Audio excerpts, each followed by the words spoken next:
Radio Kantipur, radio राष्ट्रको।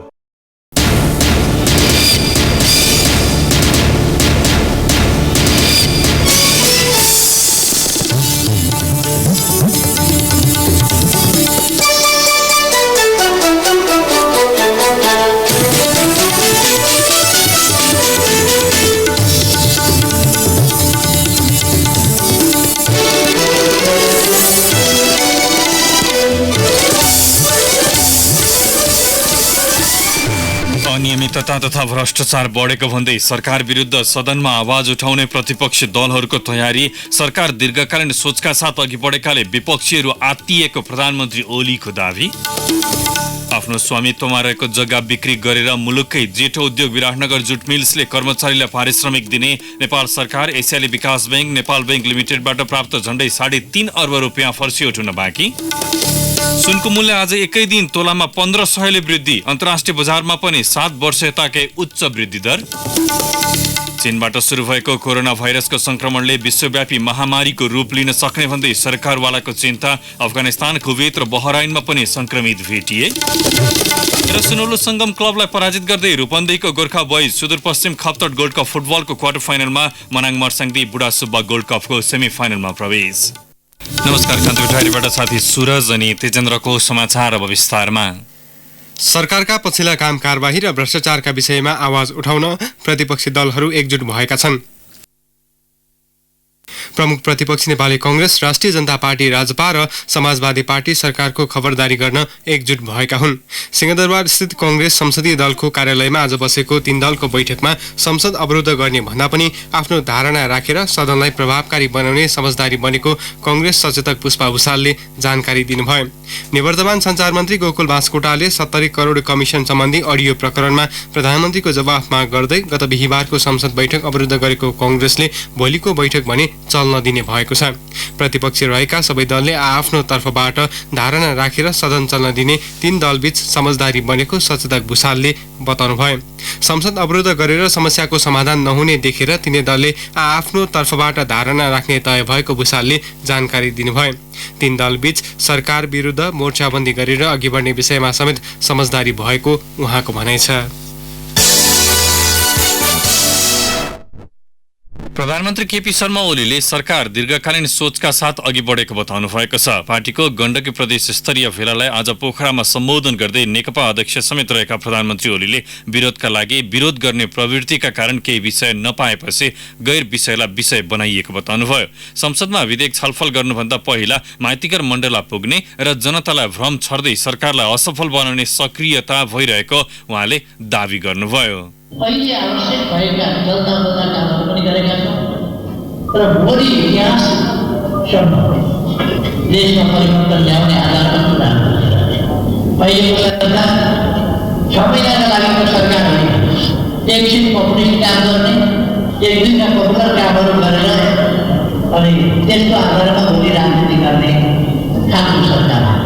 यो देशमा परिवर्तन ल्याउने सङ्कल्प बोकेको त्यो उत्तरदायित्व बोकेको सरकार। त्यसकारण त्यस सरकारले त्यसै अनुसार दीर्घकालीन सोचका साथ एकछिनको पपुलिस्ट कुरा होइन, एकछिनका लागि सस्तो लोकप्रियता कमाउने खालका कुरा होइन।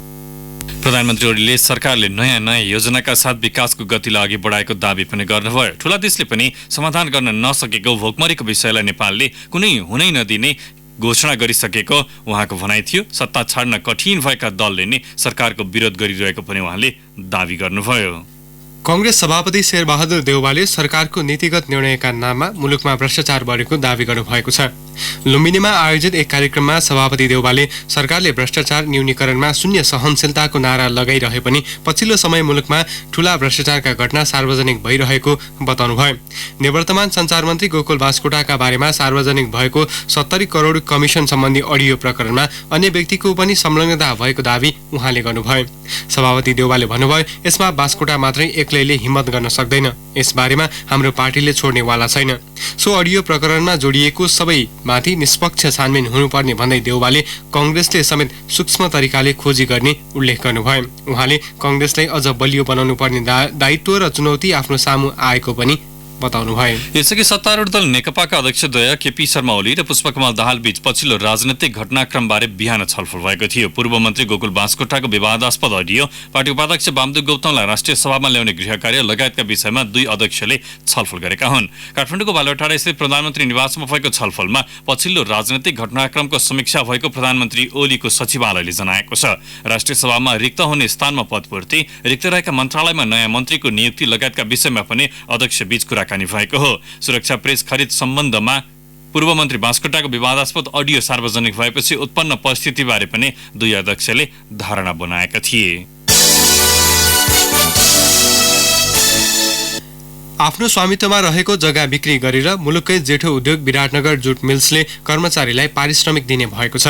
मिल्सको नाममा रहेको जग्गा लिलाम बिक्री गरी त्यहाँ कार्यरत 46 जना कर्मचारीले पाउने 2,44,228 रुपैयाँ वितरण गर्ने श्रम तथा रोजगार कार्यालय विराटनगरले निर्णय गरेको थियो।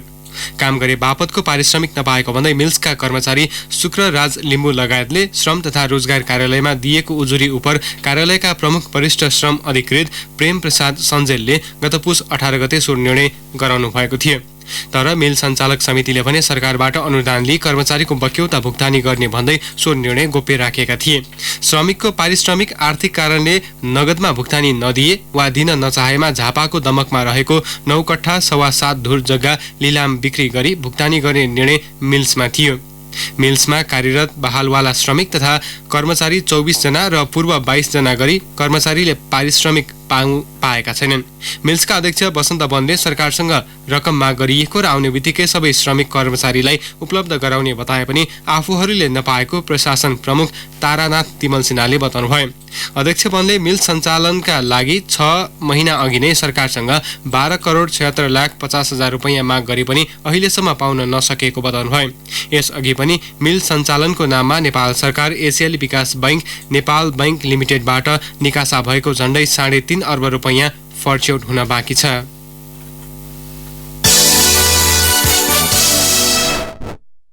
सोलु करिडोर 132 केभी डबल सर्किट प्रसारण लाइन योजना अन्तर्गत उदयपुरको कटारी नगरपालिका 4 मरुवामा भइरहेको निर्माण अवरोध हटाउन नेपाल विद्युत प्राधिकरणले पहल थालेको छ। प्रसारण लाइनको रूट सार्न माग गर्दै स्थानीयले झण्डै 2 वर्षदेखि गरेको अवरोधले निर्माण कार्य ढिलाइ हुँदा सोलुखुम्बुमा निर्माणाधीन जलविद्युत आयोजनाहरूको विद्युत खेर जाने भन्दै प्राधिकरण उच्च व्यवस्थापनले अवरोध हटाउन पहल गरेको हो। त्यस क्षेत्रमा 9वटा टावर निर्माण गर्नुपर्नेछ। स्थलगत निरीक्षणमा गएका प्राधिकरणका कार्यकारी निर्देशक कुलमान घिसिङले सम्पूर्ण प्रक्रियाहरू पूरा गरी निर्माण भइरहेको आयोजनाको रूट सार्न नसकिने प्रश्न पार्नुभयो। घना बस्ती र खेतीयोग्य जमिनलाई कम क्षति पुग्ने गरी रूट तय गरिएको भन्दै उहाँले लाइन मुनि पर्ने जग्गाको क्षतिपूर्ति रकम अधिकतम उपलब्ध गराउन प्रयास गर्ने आश्वासन दिनुभयो। योजनाले उपलब्ध गराउन सक्ने अन्य सुविधा उपलब्ध गराउन तथा सामाजिक उत्तरदायित्व अन्तर्गतका काम गर्न समेत प्राधिकरण तयार रहेको उहाँको भनाइ थियो। प्राधिकरणले टावर रहने जग्गाको 100% मुआवजा र लाइन मुनि 9 मिटर दायाँ र 9 मिटर बायाँमा पर्ने जग्गाको क्षतिपूर्ति दिँदै आएको छ। सोलुखुम्बु र आसपासका क्षेत्रका आयोजनाबाट उत्पादित विद्युतलाई सोलुखुम्बु, ओखलढुङ्गा र उदयपुरमा वितरण गरी बाँकी रहेको विद्युत राष्ट्रिय ग्रिडमा जोड्न सोलु करिडोर प्रसारण लाइनको निर्माण भइरहेको हो। सो प्रसारण लाइन बन्ने भएपछि प्राधिकरणले त्यस क्षेत्रका 12 जलविद्युत आयोजनासँग 325 मेगावाट विद्युत खरिद बिक्री सम्झौता गरेको छ। कान्तिपुर डायरीमा अब ब्रेकको पालो। अब बाँकी प्रसङ्ग। नेपाली कांग्रेसका सभापति शेरबहादुर देउवाले कोरोना संक्रमण फैलिरहेको दक्षिण कोरियामा रहेका नेपालीलाई उच्च सुरक्षा सतर्कता अपनाउन आग्रह गर्नुभएको छ। सम्पूर्ण नेपाली जनसम्पर्क समिति र कोरियामा रहेका दर्जनौं नेपाली संघ संस्थालाई आपसी भाइचारा अभिवृद्धि गर्दै एकताबद्ध ढंगले आवश्यक समन्वय गर्न उहाँले अपील समेत गर्नुभएको हो। कोरिया स्थित नेपाली जनसम्पर्क समितिका अध्यक्षलाई पत्र पठाई सभापति देउवाले यस्तो अवस्थामा भूमिका अझ बढी प्रभावकारी बनाउन पनि आग्रह गर्नुभएको छ। पत्रमा भनिएको छ, त्यहाँ रहेका समस्त नेपालीहरूको सुरक्षा संवेदनशीलता प्रति हाम्रो चासो बढेको छ। नेपाल सरकार र नेपाली दूतावास मार्फत हुन सक्ने आवश्यक सजगता बारे हामी गजगजाइरहेका छौं।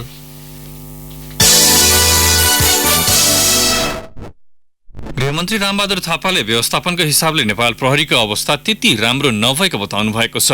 चितवनको जुटपानीमा बनेको प्रहरी चौकी भवनको आज उद्घाटन गर्दै गृहमन्त्री थापाले प्रहरीको अवस्था सडक छापको जस्तो रहेको बताउनुभयो। प्रहरीको मनोबल उठाउनकै लागि पनि चौकी र भवनहरू बनाउन आवश्यक रहेको गृहमन्त्री थापाको भनाइ थियो। अब हामीले जुन राजनीतिक प्रणाली अवलम्बन गरेका छौँ त्यो अनुसार छिटै नै अब प्रदेश प्रहरीको गठन हुँदैछ। यसको एउटा समायोजनको प्रक्रिया सुरु भइसकेको छ। छिटै नै प्रदेश प्रहरीको पनि यहाँ गठन हुन गइरहेको छ र यो शान्ति सुरक्षाको जिम्मेवारी अब केन्द्रको मात्र नभएर अब प्रदेश प्रहरीको पनि जिम्मेवारी हुनेछ। सँगै खाउँ सबैको सम्मान गरौँ भन्दै यता महानगरीय प्रहरी कार्यालय रानीपोखरीले उपत्यकाका तीनै जिल्लामा रहेका प्रहरी युनिटहरूमा मेच सुधार अभियान सुरु गरेको छ। अभियान अन्तर्गत आज ललितपुर स्थित प्रहरी वृत्त 7 बाटोमा प्रहरी अधिकृत एवं प्रहरी जवान संयुक्त मेच कार्यक्रमको प्रहरी नायब महानिरीक्षक डीआईजी विश्वराज पोखरेलले शुभारम्भ गर्नुभयो। नेपाल प्रहरीमा अधिकृत र जवान कर्मचारीको भान्सामा देखिएको विभेद अन्त्य गर्न अभियान नै चलाइएको डीआईजी पोखरेलको भनाइ छ। प्रहरी वृत्त 7 बाटोका प्रमुख प्रहरी नायब उपरीक्षक मित्रबन्धु शर्माका अनुसार मेच सुधार अन्तर्गत भान्सा, पिउने पानीको धारा, खाना खाने कोठा लगायतका पूर्वाधारहरूको सुधार गरिएको छ। हालसम्म उपत्यकामा 7 प्रहरी इकाइमा मेच सुधार कार्यक्रम लागू भइसकेको छ। प्रदेश 2 को भौतिक पूर्वाधार विकास राज्यमन्त्री पदबाट राजीनामा दिएकी डिम्पल झा मन्त्रालय फर्कनु भएको छ। काम गर्न असहज भएको आशय सहितको राजीनामा पत्र झाले गत माघ 14 गते मुख्यमन्त्री लालबाबु राउतलाई बुझाउनु भएको थियो। राज्यपालले राजीनामा स्वीकृत नगरेपछि जिम्मेवारीमा फर्किएको राज्यमन्त्री झाले बताउनुभयो। आजै उहाँले मन्त्री जितेन्द्र सोनलसँग मन्त्रालयको काम कारबाही र भावी रणनीतिबारे छलफल गर्नुभएको छ। राजपा अध्यक्ष मण्डलका सदस्य अनिल झाकी श्रीमती डिम्पलले पदीय मर्यादाका लागि काममा फर्किएको बताउनुभयो। मन्त्रालयको सडक योजना बाँडफाँडमा मन्त्री सोनलसँग कुरा नमिलेपछि राज्यमन्त्री झाले मुख्यमन्त्री, संसदीय दलका नेता र राजपा संसदीय दललाई सम्बोधन गर्दै राजीनामा दिनुभएको थियो। कतारका राजदूत मोहम्मद युसुफ बिनले नेपाल र कतार बीच भएको श्रम सम्झौतालाई आवश्यकता अनुसार अध्यावधि गर्न कतार तत्पर रहेको बताउनु भएको छ। सभामुख अग्नि सापकोटासँगको भेटवार्ताका क्रममा राजदूत युसुफले नेपालको स्वास्थ्य र शिक्षा क्षेत्रमा समेत सहयोग गर्ने प्रतिबद्धता व्यक्त गर्नुभयो। उहाँले सन् 2022 मा आयोजना हुने विश्वकप फुटबलको तयारीमा कतारमा कार्यरत नेपाली श्रमिकले ठूलो योगदान गरिरहेको भन्दै प्रशंसा गर्नुभयो। नेपाली विमानस्थलमा पार्किङको अभावका कारण कतार एयरलाइन्सले घाटा बेहोर्नु परिरहेको जानकारी गराउँदै एयरपोर्ट सुधारमा सहयोग गर्न कतार तयार रहेको पनि राजदूत युसुफको भनाइ थियो। जवाफमा सभामुख सापकोटाले सन् 2022 मा कतारले आयोजना गर्न लागेको विश्वकप फुटबलको सफलताको शुभकामना दिनुभएको थियो। फेवातालमा डुङ्गा पल्टिँदा काठमाडौँ कपनका 27 वर्षीय रामशरण लुइटेल बेपत्ता भएका छन्। उनीसँगै रहेका साथीहरू रूपेश अधिकारी र सुबिन चालिसेको सकुशल उद्धार भएको छ। उनीहरूको अवस्था सामान्य छ। पोखरा 18 खपौडीबाट आफै डुङ्गा चलाउने क्रममा अनियन्त्रित भई आज दिउँसो डुङ्गा पल्टिएको थियो। ओडा प्रहरी कार्यालय बैदामका डीएसपी यादव ढकालका अनुसार तीनैजनाले आफू खुसी लाइफ ज्याकेट नलगाई डुङ्गा लिएर गएका थिए। पानी भरिएर डुङ्गा पल्टिएको डीएसपी ढकालले बताउनुभयो।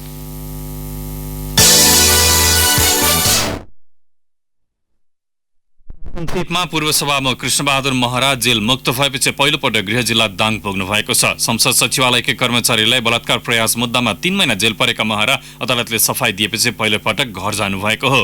बलात्कार मुद्दाका कारण मतदाता बीच रहेको अन्यल मेट्न र आफ्नो समस्या मतदाता बीच राख्न दाङ आएको उहाँले बताउनुभयो। उत्तरी हिमाली क्षेत्रमा बसोबास गर्ने शेर्पा लगायत समुदायले आज ग्याल्पो लोसार मनाएका छन्। भोट भाषाको दाथुक पात्र अनुसार फागुन शुक्ल प्रतिपदादेखि शेर्पा जातिको लोसार अर्थात् नयाँ वर्ष सुरु हुन्छ। बराह पर्व पूरा भई मुसा वर्ग वर्ष सुरु भएको अवसरमा ग्याल्पो लोसार मनाउने प्रचलन छ। आजबाट बुद्धले सिद्धि शक्तिमाथि विजय प्राप्त गरेको सम्झनामा बौद्ध धर्मावलम्बीले 15 दिनसम्म विशेष कार्यक्रम गरी मनाउने गर्छन्। भौतिक पूर्वाधार तथा यातायात मन्त्री वसन्त कुमार नेमाङले आज शहरी विकास मन्त्रालयको पनि पदभार ग्रहण गर्नुभएको छ। सिंहदरबार स्थित शहरी विकास मन्त्रालय पुगी उहाँले पदभार ग्रहण गर्नुभएको हो। शहरी विकास मन्त्रालयको समेत जिम्मेवारी सम्हालेका निवर्तमान सञ्चार मन्त्री गोकुल बास्कोटाले पदबाट राजीनामा दिएपछि सो मन्त्रालयमा प्रधानमन्त्री केपी शर्मा ओलीले नेमाङलाई जिम्मेवारी तोक्नु भएको हो। वृद्धलाई ठक्कर दिएर भाग्ने गाडी र चालकलाई पक्राउ गरी कारबाही गर्ने प्रतिबद्धता प्रहरीले जनाएपछि बीपी राजमार्गमा यातायात चल्न थालेको छ। सिन्धुलीको गोलचक्कर गाउँपालिका 7 तल्लो 12 पलासेमा बिहान गाडीको ठक्करबाट 50 वर्षीय नन्दलाल श्रेष्ठको मृत्यु भएको थियो। फरार सवारी साधन र चालकको पहिचान गरी कारबाही गर्न माग गर्दै स्थानीयले राजमार्गको सिन्धुली खण्ड बिहानैबाट अवरुद्ध पारेका थिए। शिक्षा विज्ञान तथा प्रविधि मन्त्री गिरिराज मणि पोखरेलले गुणात्मक जनशक्ति उत्पादनमा जोड दिन आग्रह गर्नुभएको छ। सिटिभिटीको 32औं वार्षिक उत्सवलाई सम्बोधन गर्दै मन्त्री पोखरेलले अबको 25 वर्षमा आईसीटी क्षेत्रको जनशक्ति अभाव हुने विभिन्न तथ्याङ्कहरूले देखाएकाले रैथाने सिप र आधुनिक सिपलाई सँगै अगाडि बढाउनका लागि गुणात्मक उत्पादनमा जोड दिनुभएको हो। गाडी सिक्दा बच्चा किचेर फरार अधिकृत शिव सुवेदीलाई प्रहरीले पक्राउ गरेपछि नवलपरासीको होप्सेकोट गाउँपालिकाको ताला स्थानीयले खोलेका छन्। गाडीले ठक्कर दिएर भागेका उनलाई कारबाहीको माग गर्दै स्थानीयले 1 महिना अघि गाउँपालिका अध्यक्षको कार्यालयमा ताला लगाएका थिए। र ललितपुरको बालकुमारीमा आज बिहान 38 प 8357 नम्बरको मोटरसाइकल सडक किनारको रेलिङमा ठोकिँदा काठमाडौँको लाजिमपाट बस्ने 30 वर्षीय दिवस किशोर भट्टराई र ललिता राईको ज्यान गएको छ। कान्तिपुर डायरीमा पुनः ब्रेकको पालो। कान्तिपुर डायरीमा अब आर्थिक प्रसङ्ग। सुनको मूल्य आज एकै दिन 1500 रुपैयाँले बढेर नयाँ कीर्तिमान कायम भएको छ। नेपाल सुन चाँदी व्यवसायी महासङ्घका अनुसार सुन आज प्रति तोला 80,300 रुपैयाँमा कारोबार भएको छ। हिजो प्रति तोला 78,800 रुपैयाँमा कारोबार भएको सुनको मूल्य 1,500 रुपैयाँले बढेर आज 80,300 रुपैयाँ पुगेको हो। चाँदी भने प्रति तोला 925 रुपैयाँ कायम भएको छ। सुनको मूल्य आकाशिएपछि कारोबार प्राय शून्य छ। चीन सहित विभिन्न मुलुकमा फैलिएको कोरोना भाइरसको संक्रमणका कारण बजार सुस्त हुन तथा लगानीकर्ताहरू सुनमा लगानी गरेर सम्पत्ति सुरक्षित गर्नेतर्फ लागेकाले विश्व बजारमा सुनको मूल्य उल्लेख्य बढेकाले स्थानीय बजार प्रभावित भएको महासङ्घले जनाएको छ। अन्तर्राष्ट्रिय बजारमा आज सुनको मूल्य 2% बढेको छ। यो वृद्धि दर 2 वर्ष यताकै उच्च हो। अन्तर्राष्ट्रिय बजारमा सुनको मूल्य प्रति औंस $1,679 हाराहारी पुगेको छ। कारोबार हुने साताको दोस्रो दिन पनि धितोपत्र बजारमा 3 अर्ब रुपियाँ बढीको कारोबार भएको छ। धितोपत्र बजारमा आज 3 अर्ब 41 करोड 5 लाख रुपियाँ बढीको कारोबार भएको नेपाल स्टक एक्सचेन्जले जनाएको छ। बजार परिसूचक नेप्से आज 1.96 अङ्कले घटेर 1502.18 बिन्दुमा पुगेको छ। नेप्सेमा सामान्य गिरावट आएसँगै कारोबार रकममा पनि अघिल्लो दिनको तुलनामा 19 करोड रुपियाँ कमी आएको छ। हिजो 69 अङ्कले उकालो लागेको नेप्सेमा हालसम्मकै सबैभन्दा उच्च 3 अर्ब 60 करोड रुपियाँ बढीको कारोबार भएको थियो। कारोबार भएका बैंक, उत्पादनमूलक र अन्य बाहेकका बाँकी सबै कम्पनी समूहका उपसूचक ओह्रालो लाग्दा समग्र बजार नै प्रभावित बन्यो। नेप्सेमा आज सबैभन्दा बढी निर्जीवन बीमा कम्पनी समूहको उपसूचक 220.8 अङ्कले घटेको छ। नेप्सेमा आज कुल 179 कम्पनीका 31,290 कारोबारबाट 83,48,234 किता सेयर किनबेच भए। कारोबार हुने दोस्रो दिन एनएमबी बैंक लिमिटेडको सबैभन्दा बढी कारोबार भएको छ। एनएमबी बैंकको आज 20 करोड 43 लाख रुपियाँ भन्दा बढीको सेयर किनबेच भएको छ। अब अन्तर्राष्ट्रिय प्रसङ्ग। विभिन्न मुलुकमा संक्रमितहरूको संख्या थपिँदै गएपछि कोरोना भाइरस संक्रमणले विश्वव्यापी महामारीको रूप लिन सक्ने त्रास बढेको भन्दै विज्ञहरूले सचेत गराएका छन्। यसअघि चीनमा मात्रै तीव्र रूपमा फैलिएको कोरोना भाइरसको संक्रमण दक्षिण कोरिया, इटली, इरान लगायत मुलुकमा समेत बढ्दै गएपछि विज्ञहरूले सचेत गराएका हुन्। विश्व स्वास्थ्य संगठन WHO का प्रमुख टेड्रोस अधानोम ग्रेबेससले संक्रमण नियन्त्रण गर्ने ढोकाहरू साँगुरो बन्दै गएको बताउनुभयो। बेलायतका प्राध्यापक पल हन्टरले पछिल्लो 24 घण्टाको संक्रमण दर हेर्दा यसलाई नियन्त्रण गर्न सक्ने क्षमतामाथि नै प्रश्न उठेको भन्दै चीन बाहिर फैलिरहेको संक्रमणले चुनौती थपिएको बताउनु भएको छ। विश्वका विभिन्न स्थानमा समानान्तर किसिमको संक्रमण बढ्दै गएपछि WHOले महामारी घोषणा गर्ने गरेको छ। कोरोना भाइरसका कारण हुने श्वास प्रश्वास सम्बन्धी संक्रमण कोभिड-19 विरुद्ध हालसम्म कुनै खोप बनेको छैन। चीनमा करिब 77,000मा यो संक्रमण देखा परिसकेको छ। 2,600 को मृत्यु भइसकेको छ। अन्य विभिन्न 26 मुलुकमा 1,200 बढीमा संक्रमण पुष्टि भएको WHOले जनाएको छ।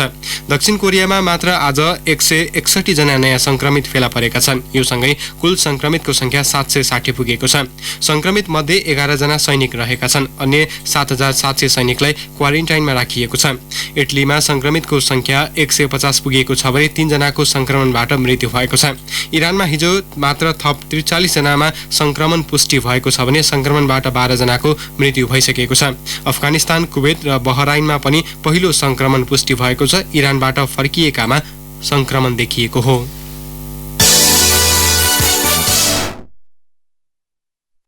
औपचारिक भ्रमणमा आउनुभएका अमेरिकी राष्ट्रपति डोनाल्ड ट्रम्पले आज विभिन्न सांस्कृतिक तथा ऐतिहासिक महत्त्वका स्थानहरूको भ्रमण गर्नुभएको छ। प्रथम महिला मेलेनिया र छोरी इभाङ्का सहित आएका ट्रम्पले ट्रम्पले आग्रा स्थित ताजमहलको भ्रमण गर्नुभएको छ। त्यसअघि गुजरात स्थित 10,000 क्षमताको मोटेरा स्टेडियममा राष्ट्रपति ट्रम्पको भव्य स्वागत गरिएको थियो। स्वागत समारोहलाई सम्बोधन गर्दै राष्ट्रपति ट्रम्पले दक्षिण एसियामा शान्ति र स्थिरता चाहेको बताउनु भएको थियो। त्यसअघि अहमदाबाद स्थित विमानस्थलमा ओर्लिए लगतै ट्रम्पले भारतको स्वतन्त्रता संग्रामका नायक अहिंसावादी नेता महात्मा गान्धीको साबरमती आश्रम पुगे चरखाको अवलोकन गर्नुभएको थियो। ट्रम्पको भ्रमणका क्रममा हुने भनिएको व्यापार सम्झौता भने स्थगित भएको छ। महत्त्वपूर्ण व्यापार साझेदार अमेरिका र भारत बीच वार्षिक 1 खर्ब 42 अर्ब डलरको द्विपक्षीय व्यापार हुने गरेको छ। भारतसँग अमेरिकाको 25 अर्ब डलरको व्यापार घाटा छ। अब खेल प्रसङ्ग। गोर्खा बोइज रूपन्देही अन्तर्राष्ट्रिय आमन्त्रण सुदूरपश्चिम खप्टर गोल्ड कप फुटबलको क्वार्टर फाइनलमा प्रवेश गरेको छ। धनगढी रङ्गशालामा आज भएको खेलमा सुनौलो सङ्गम युवा क्लबलाई टाई ब्रेकरमा 5-3 गोल अन्तरले पराजित गर्दै गोर्खा बोइज क्वार्टर फाइनलमा प्रवेश गरेको हो। निर्धारित समयको खेल गोलरहित बराबरीमा सकिएपछि निर्णय टाई ब्रेकरबाट लिएको थियो। गोर्खा बोइजका हरि कठायत, अनिस तामाङ, रणदीप पौडेल, निशान नेउपाने र उत्तम गुरुङले गोल गरे। सुनौलोका लागि रञ्जित थापा, अजित थापा र शङ्कर राईले गोल गरे। क्वार्टर फाइनलका खेलहरू भोलि सुरु हुनेछ। पहिलो खेलमा आयोजक सुदूरपश्चिम 11 स्पोर्ट्स क्लब र कञ्चनजङ्घा एफसी भारत बीच प्रतिस्पर्धा हुनेछ। गोर्खा बोइजले सेमिफाइनल प्रवेशका लागि हिमालयन शेर्पा क्लबको सामना गर्नेछ। विजेतालाई 21 लाख 1 रुपैयाँ र उपविजेतालाई 10 लाख 1 रुपैयाँ प्रदान गरिने आयोजकले जनाएको छ। यस्तै मनाङ वर्स्याङ्दी धरानमा जारी 22औं बुढासुब्बा गोल्ड कप फुटबलको सेमिफाइनलमा प्रवेश गरेको छ। मोरङको बेलबारी क्लबलाई 4-0 गोल अन्तरमा पराजित गर्दै मनाङले अन्तिम 4मा स्थान बनाएको हो। धरान रङ्गशालामा भएको खेलमा मनाङलाई जित दिलाउन जयनन्द चन्दले 2 तथा निशान लिम्बू र विमल राणाले 1-1 गोल गरे। प्रतियोगितामा भोलि A division league champion Machhindra club र भारत वेस्ट बङ्गालको सदन डेथ क्लब बीच सन्डे क्लब बीच प्रतिस्पर्धा हुनेछ। गोल्ड कपको उपाधि विजेताले 10 लाख रुपैयाँ प्राप्त गर्नेछन्। यस्तै त्रिभुवन आर्मी क्लब पूर्वी नवलपरासीको कोलहुवामा जारी राइनो संरक्षण गोल्ड कप फुटबल प्रतियोगिताको फाइनलमा प्रवेश गरेको छ। पहिलो सेमिफाइनलमा आज हिमालयन शेर्पा क्लबलाई 5 गोल अन्तरमा पराजित गर्दै आर्मी उपाधि नजिक पुगेको हो। दोस्रो सेमिफाइनलमा भोलि नेपाल पुलिस क्लब र च्यासल क्लब बीच प्रतिस्पर्धा हुनेछ। प्रतियोगिताको विजेताले 10 लाख र उपविजेताले 5 लाख रुपैयाँ पाउनेछ।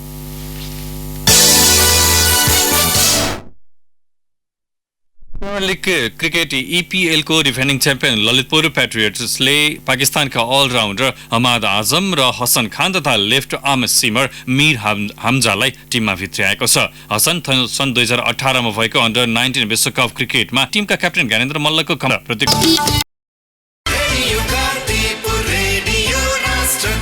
सूचना र मनोरञ्जनको सम्वाहक रेडियो राष्ट्रको रेडियो कान्तिपुर।